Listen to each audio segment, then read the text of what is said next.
네, 외교부 장관님, 그 사도강산 등재 얼마 남지 않았죠? 네. 예,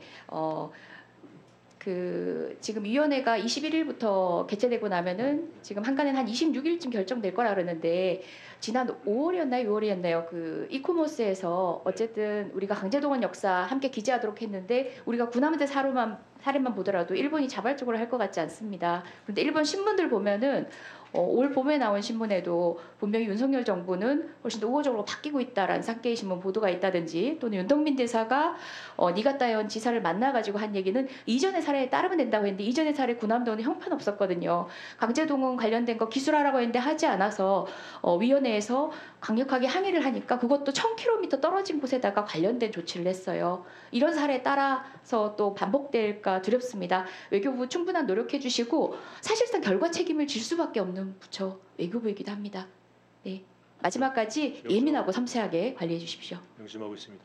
네, 제가 ODA나 뭐 다자 ODA 그리고 그런 이제 글로벌 보건협력에 관심이 많아서 소위 바이든 날리면이라는 정치적으로 비화됐던 상황이 있었을 때조차도 야당의 간사직을 하면서도 저는 글로벌 펀드에 대한 기금이 하자치유가 되도록 하는 법안을 제가 제안을 해서 통과를 시켰습니다. 그 정도로 관련된 내용에 관심이 있다 보니까 외통이 다시 와서 점검한 부분이 저는 코이카라든지 KF 관련된 공공외교 영역에서 역할을 하셔야 될 부분들에 점검을 하다가 보니까 이상한 게 있더라고요. PPT 부탁드립니다. 코이카의 이사가 새로 선임이 됐는데요. 전체적으로 보면은 다들 통상과 똑같습니다. 대사 출신 그리고 외교부에서 오래 근무하셨던 분들 그리고 코이카 내부에서 이렇게 인정받은 분인데요. 네 번째 분 손정미라는 분을 보니까 이력이 약간 낯설어요. 물론 이제 그 역량을 제가 이력만으로 판단할 수는 없겠지만 통상의 리크루트 절차들이 충분히 그 이력을 통해서 그 사람의 능력을 판단한다는 점에서는 이례적입니다.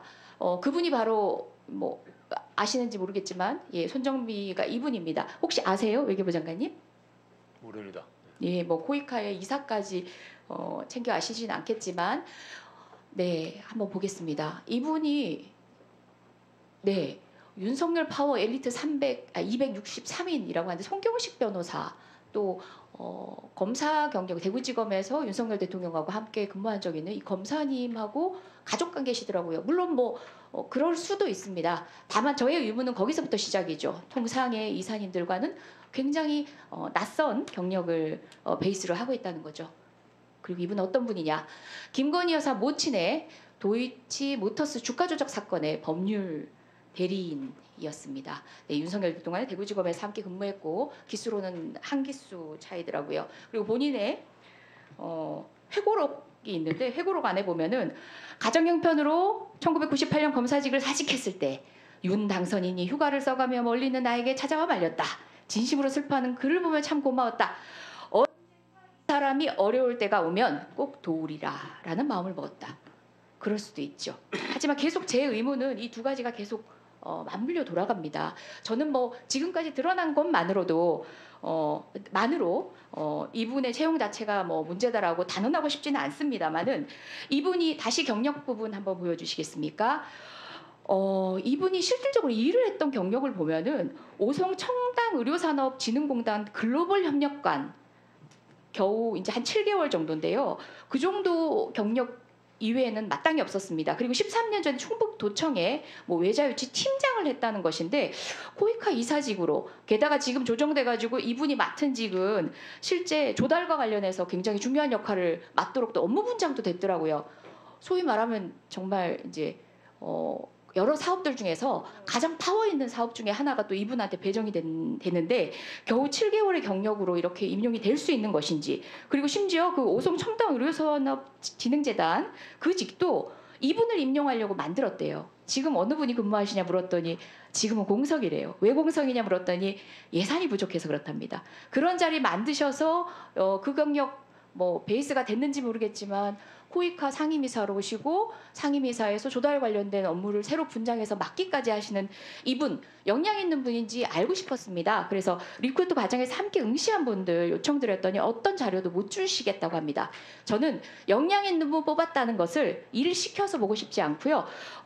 그 선출해내는 과정들에 대한 객관적 자료로 국회를 조금 납득시켜 주시면 어떨까? 아니면 정말 만사영통이라는 만사영부인 통하면 다 된다라고 하는 그런 사적 인간관계가 또 여기에까지 영향을 미친 건지에 대한 국민의 의심을 피해갈 수 없을 것 같습니다.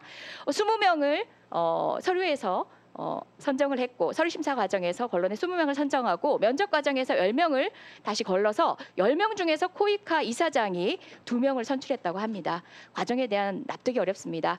설명 필요한 자료 오히려 적극적으로 외교부에서 주관해서 의원실에 제출해 주시기 바랍니다. 네, 제가 취임하기 이전에 일어난 일이라서 코이카 측하고 협의해서 어떤 자료를 드릴 수 있는지 검토하도록 하겠습니다.